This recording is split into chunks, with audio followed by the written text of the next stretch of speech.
This video is going to show combined cataract surgery using phacoemulsification with implantation of an iStent. This patient has moderate glaucoma, and we're trying to fix both their cataract and improve their glaucoma control with this procedure. I have a monitor just to my right that I'll give you a voiceover narration of what you're seeing on the screen.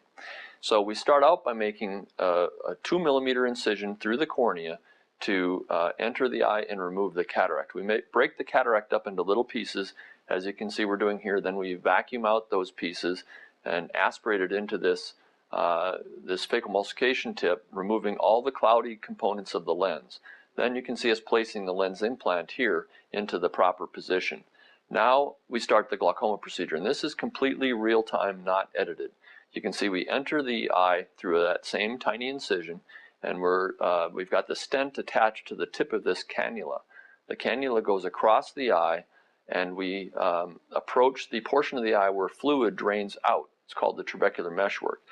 The tip of the 1mm stent here is relatively sharp, and we engage the wall of the eye to enter into the drainage channel.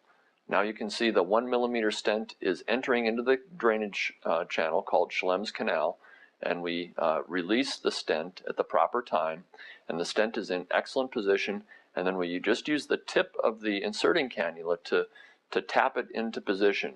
Now it's very secure, it's in the canal, it's communicating with the anterior chamber, the front of the eye, and it's going to help aqueous, or the clear watery fluid within the eye, leave the eye to help control the eye pressure.